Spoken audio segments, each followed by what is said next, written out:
Hello, everybody. Merry Christmas and welcome back to Bozette, the Kingdom by the Sea. We're currently in sort of a wetlands area. That's where we're starting. And the first thing we're going to do in this game is we're going to open up the reference rules compendium and we're going to head to wilderness exploration because there's something I forgot to do. When you're exploring the wilderness and you generate your random terrain, you also generate a terrain adjacent to the hex of a known type. So we're on a swamp as dictated by the other book over there.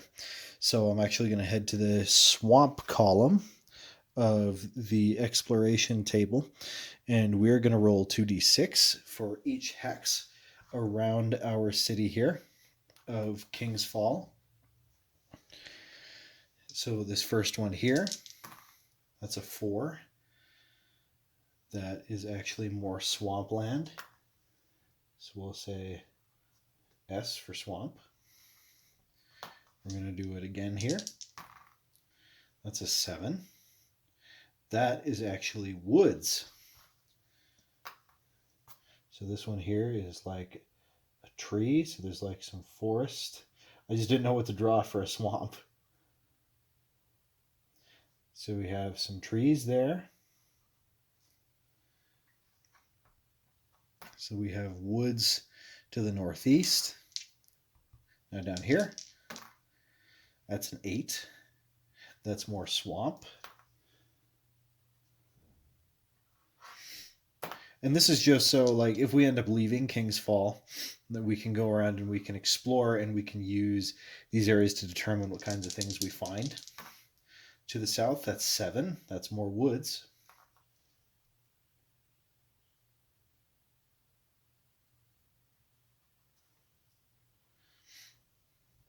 Okay. And right here. Ooh, that's an 11. That's open, so that's like a plain. That's like grass there, I guess. You have to tell me what that looks like from your angle. I'm not sure what that is. All right, finally to the northwest. That is 5, and that's more swamp. So, all right, so immediately around King's Fall, we have some swampland. It's kind of swooping through here because that's where it is. And then we have some woods here. And I said before that we were in some mountains. And that the draw of King's Fall is that there are like treants that were here. The town center is like this big tree. And we had some laughs about selling treant t-shirts. And so I think now is a really good time to introduce you to our character that we're going to be using in this sandbox. Okay, so our character is... there we go. Our character is Tibble. He is a level 3 human anti-cleric. And I'll tell you about that in a second, but I wanted to show you how cool his miniature is. Let's see if we'll focus there. There we go. I like that little metal skull inside there. He's armed. On his character sheet, I tried to make it kind of like what you see is what you get. So he's got like a morning star. Okay. So a little bit, focus. There we go. So a little bit about what an anti-cleric is. Technically, anti-clerics are supposed to be kind of villainous.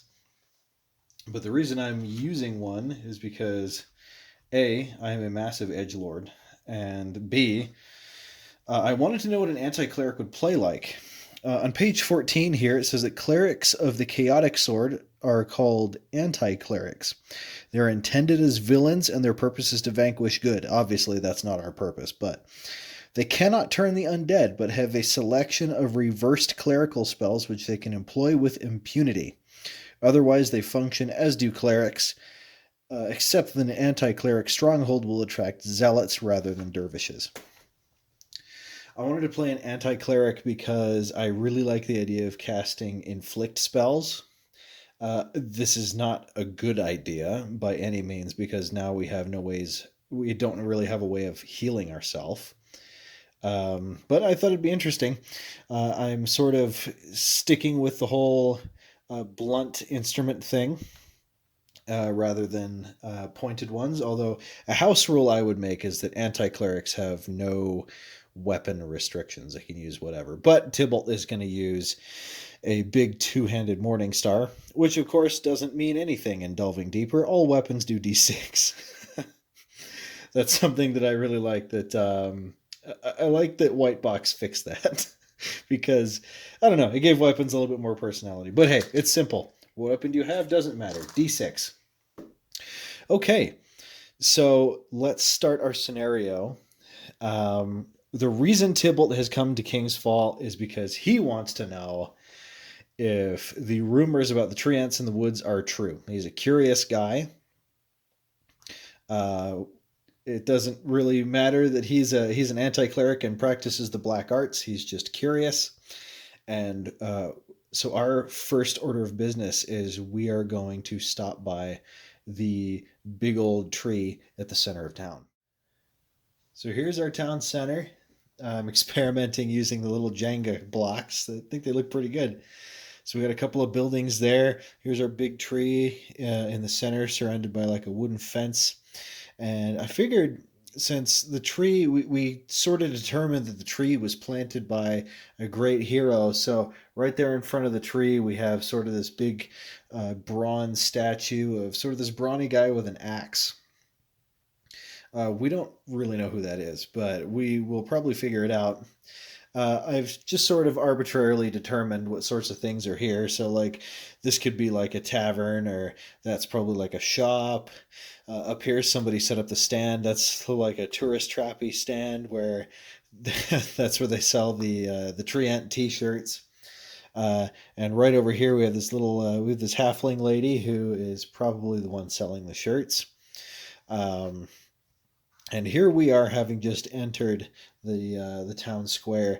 And we look at this tree, and honestly, Tybalt thinks to himself, "Well, I kind of expected a bigger tree than that." But this guy over here sees us looking at the tree, and he looks like, well, I don't know. Does he look like he might know something about the legend? He's just kind of standing here. He seems to be dressed in some kind of priest robes, like this. I didn't really know where I was going with the direction, just putting some of these guys down here. But it seems reasonable to me that he might. So you know what? Let's go ahead and approach this fella. Sorry, it's cracking me up. The miniature looks like pointing him in the chest. Where's the Treants? Where are they? Tell me. So let's go to our oracles here. Where are they at? Okay. So these are the oracles we're going to be using. This is in OSR Solo. Does this guy know anything? So we're going to ask him, "Hey, so we're here looking for evidence of actual Treants.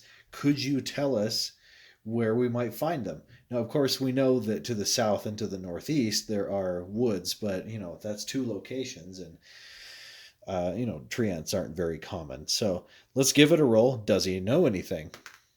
Ooh, look, that's a 6. You can barely see it there. Yes, he knows something, and he knows a lot more than we at first imagined. So what does he know? I'm certain this has to do with which parts of the woods we can find a Treant in. Now, granted, I don't know exactly what we're going to do when we find a Treant. Maybe they'll have some kind of task for us to do. Whatever the case, let's see if he'll tell us. So we say we're looking for Treants. You know where to find some, and he says, "Of course I do." We're going to do evens odds, and we're going to see which woods they're in, northeast or south. Evens, they're northeast, and odds, the Treants are to the south, or at least this guy points us that way. So let's take a look. That's evens. Man, another 6. I'm keeping this. We're going to roll with that die every time. So we see over here with our red indicator that we are currently sitting in in King's Fall, and we want to head northeast. So every hex like this, I believe it said was 6 miles. So that's a ways out of town, and I feel like we should pick up some kind of guide. Um, I doubt this guy would want to come with us. Let's go ahead and ask him anyway. We're going to say, "Good sir, you seem to know where these treants are. Is there a path you could lead us on into the woods so we don't get lost? Yeah, do you want to come with us?" No, no way, no. And I think the end is more like, actually, I belong right here.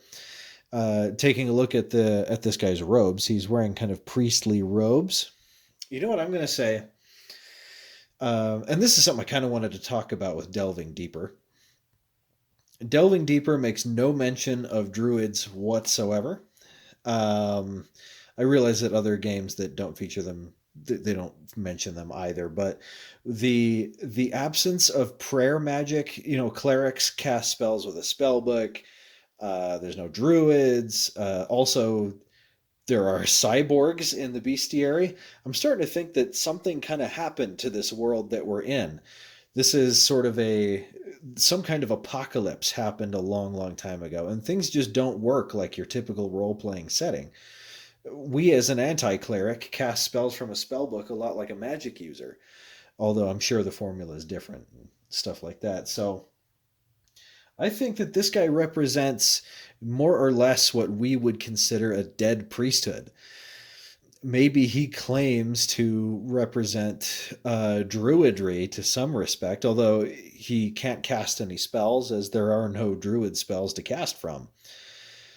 So maybe he says he's a druid and he's like, I tend to this tree and I'm the custodian of this statue and that's my job, and something. So he really doesn't want to come with us, and since we rolled a 1, he makes it abundantly clear that that's his job.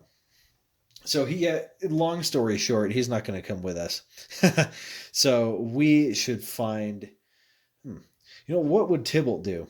Evens, he's going to go, no, Evens, he's going to try and find a guide. Odds, he is going to pack up some stuff and we're going to trek out into the woods by ourselves after taking a look around town square, of course, because we are here as a tourist after all.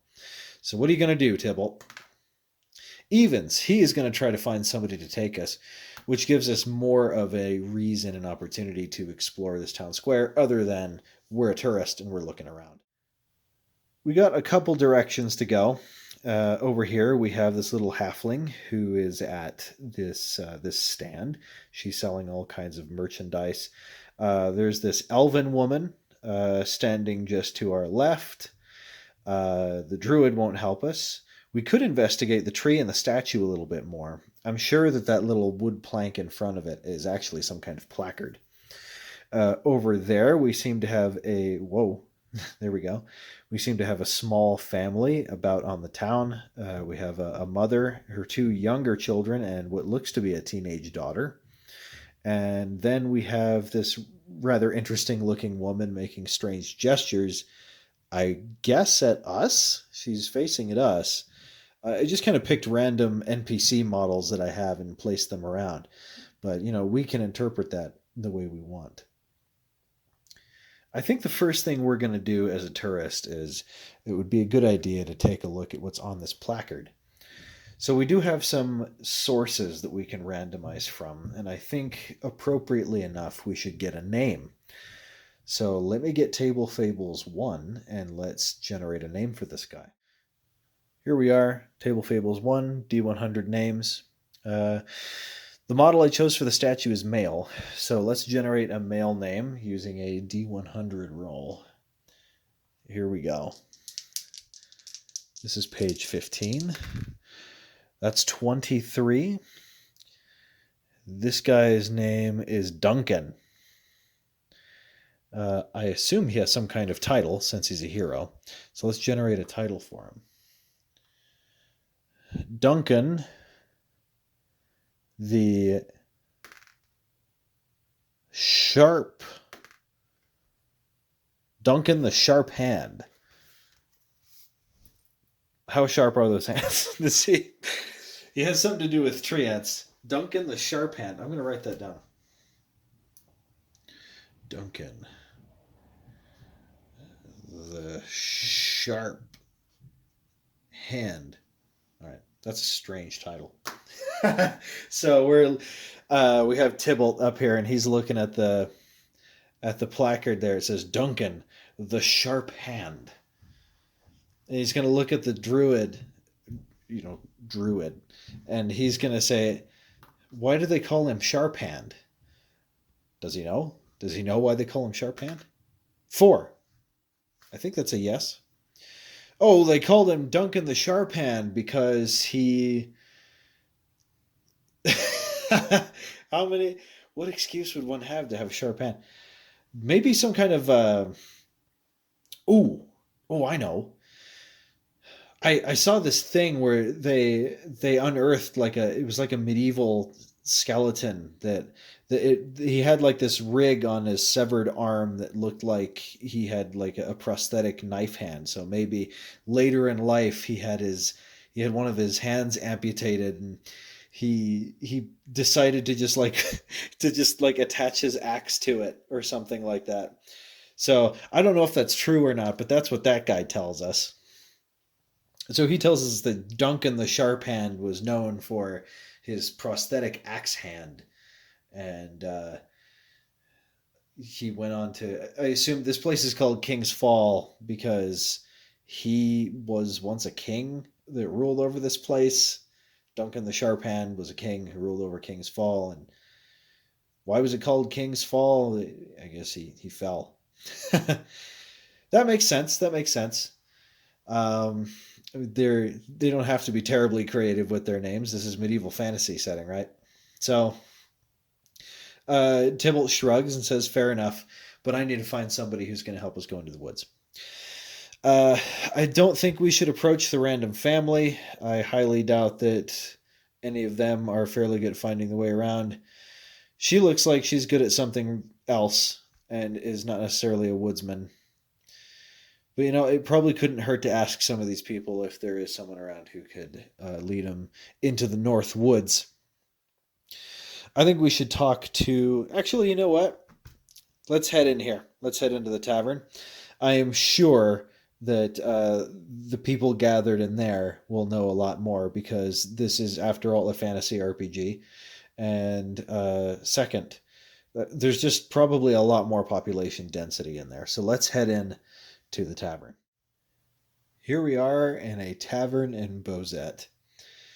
I think it would be fair to give it a name. So we've got Table Fables 2, and we are going to give the tavern a name because I know there's a generator back here someplace. And that would be, let's see, there's a town generator. I can't remember where the tavern generator is. Is this in 1 or 2? Let's take a look. Chapter 1.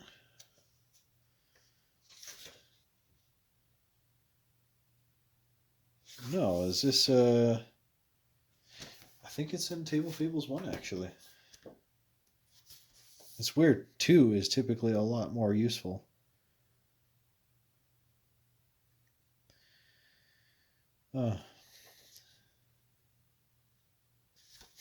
Hang on. I'm not just going to make you watch minute after minute of me just flipping through. Yes, it's in Table Fables 1 on page 61. Okay. Yeah, like I said, typically Table Fables 2 is a lot more useful in that regard. But okay, tavern generator. We got 2d12. So the first d12. Whoops. That is cocked.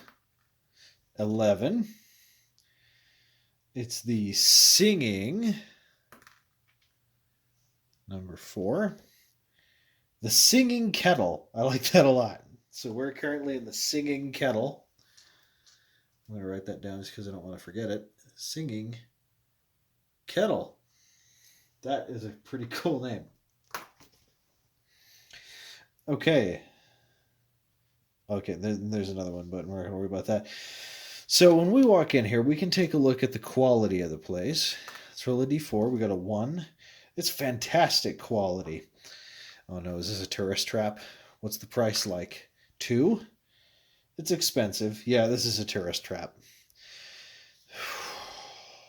Well, I mean, it does look like this. There's at least some locals in here. See, we've got like a pregnant lady with a broom over here, and this guy looks like he's just drinking, have a good time. Um, so okay, so it can't be completely like totally outpricing the locals. Uh, we're not going to roll for occupancy. It looks like we've already got a couple people in here. We will roll for the atmosphere. Like what kind of feelings are cultivated in here? What does Tibble feel when he walks in? 5. The tavern is small and local, but well kept. A dog wanders through the maze of tables, begging for scraps, and a young boy stirs a pot near the fireplace. The room is full of song and laughter. So this is a pretty positive place. Uh, hang on, I do have a dog in here. What do we got? There we go.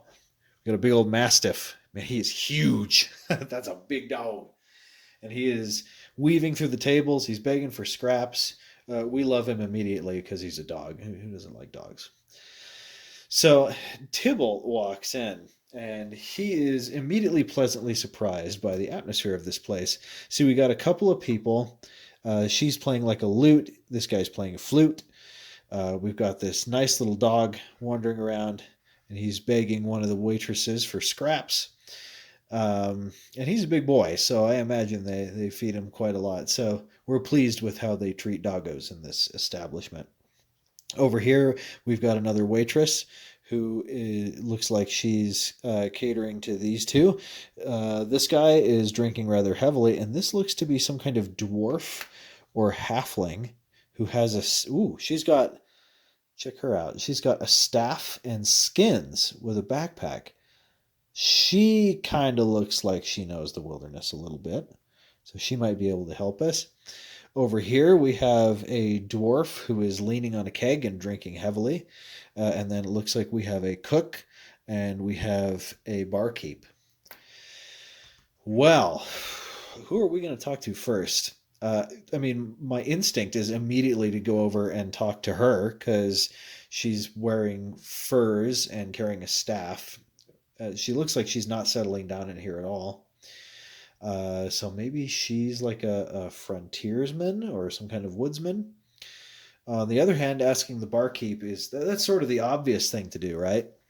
Because like he sees the people that come in and out of this place a lot. So I think that's what Tybalt's going to do. We're going to walk right up here and we're going to say, "Hello there. My name is Tibble, and we're looking for someone to take us through the woods. You wouldn't happen to know the names of any prominent woodsmen or explorers or even just people who cut wood, would you?" So let's see what he knows. 4. Yes, he does. I'm going to ask the Oracle one more thing. Is it the woman standing directly behind us? No. No, it isn't. No, and she's just a cosplayer. She just wears weird stuff. We don't know why she's in here. Well, that's disheartening. I thought we'd just immediately found somebody. Well, okay. Could you, by chance, point us in the direction of this individual? So who is this person? So I'm going to roll up an NPC really quick, just using the NPC generation tables and table fables. And we're going to have to go find this person. So I'll be right back with all that. The person he describes is an elven woman named Thalia. He says that she's a magic user, but she's hostile, disagreeable, and reserved. Leave it to Table Fables to give me something nearly completely unworkable. But, it kind of makes sense. My guess is that she actually inhabits the woods themselves and lives out there alone for a reason. Now, we don't know what kind of reason that is. I'm sure she doesn't go around telling everyone. But he warns us that she will not react well to our presence, so we should be ready should she try and repel us. Well, this doesn't scare Tybalt one bit, as he is incredibly adventurous and is going to try and seek her out anyway. He points us to where she is, and let's roll evens odds. Or actually, let's ask the oracles. Does she live in the North Woods or just slightly out of town? So, does she live in the North Woods? Yes, and her place is easily findable. In fact, since she's a magic user, I'm going to say she probably has erected some kind of tower. I don't think she's strong enough to have like a school or anything. This is just some random NPC that lives in the woods. Um, so yeah, let's go find her. We are most encouraged to learn of somebody who might be able to help us meet a treant, and maybe she lives out there. Maybe she can introduce us to a couple. As you can see up there to the top right, we've moved our little marker up to the northern woods there. So we have left King's Fall. Something I forgot to do while setting up the board was to roll for a random encounter for the miles that we trekked. So that's what I'm going to do to see if there's anything happening on the way here.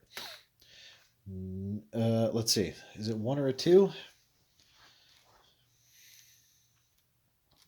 I'm not going to flip through the pages. Just let me check really.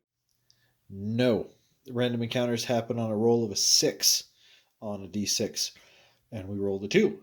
So it's just different between Labyrinth Lord and this. So I'm still getting used to delving deeper. Okay, so as we see here, Tibble has trekked through the woods, and in the trees we find the entrance to a tower. Just imagine there's a big tall tower here. I'm still working on some of my props. And by that I mean I'm thinking about working on some of my props. Anyway, so we find this wooden gate to this big tower. And is it open? Yes. Okay, that is not what I expected. Even so, I think he's going to knock. And he's going to fully announce himself. He's going to say, my name is Tibble, and I am here looking for someone who can lead me to some treants. Does anybody answer? Yes, and it's Thalia. That's convenient. I'm glad it's her and not some other random inhabitant of the tower. I can't imagine she's terribly pleased that we have just come up here and just barged into her into her woods and gone banging on her door. Even so, I think we should roll a reaction check. There's a table here on page 53, and it's a 2d6 roll. Now, there is a chance that she is going to attack us, in which case we find ourselves in not such a great situation. But let's try it out anyway. Oh, this is also modified by our charisma, which is a 12. So we don't have any bonuses to to reaction rolls or anything like that. So let's give it a shot. That's a 3. Negative. Yeah, she's not very happy to see us. She doesn't attack immediately, but I mean, as predicted, uh, she's just not terribly fond of some random guy banging on her door in the middle of the woods. So we are very more than likely going to have to we just need to explain ourselves. So she comes flying out of here and she says, "What do you want? What are you doing out here?" Let's see, it took hours to get out here. So I'm imagining it's either afternoon or like the evening or even into the night, and we've randomly showed up. So Tybalt once again is going to, as politely as he can, say, my name is Tybalt. I am a practitioner of magic, and I would like very much to meet a treant. I heard that there are legends and rumors going around about treants out here, and since you lived out here, I figured you would be the foremost expert on the inhabitants of the woods, seeing as you live here. So I suppose we should just ask the oracles. So here's the real hard part here is that the oracles don't necessarily favor us. Dungeons and Dragons, I've worked out, is very much at its core, it's kind of a game of chance, along with just being a role playing game. So let's check our oracles and see if she wants to help us. I can't remember which one of my d6s constantly rolled sixes. So let's just hope for the best. And if she doesn't help us, well, we're already in the Northwoods. We may as well just start traipsing around. In fact, we may as well tell her so. Yeah, he's going to add that on. He's going to say, I would understand if you don't want to help us, as we have disturbed you. And if you don't, we're just as willing to go looking around in the woods ourselves. So, I can't see what that is. That's a 4. You can see it through the trees there. She actually agrees to help us. Well, that's wonderful. Okay, so we have Thalia, the magic user, enters our little party, at least for now. Hey, everybody, that's where we're going to end it for now, at least till after Christmas. I hope you guys have an amazing holiday, and thank you so much for all the well wishes that you guys gave me looking for another job. I just want to let you know that everything's okay, but I am I'm touched by your concern. Thank you very much for watching and for sticking around and for subscribing and everything like that. Next time, we're going to go looking for some treants in the northern woods, which I've yet to name. But we will do that next time. And I hope you guys have a wonderful holiday, whatever that may be. And we'll see you next time.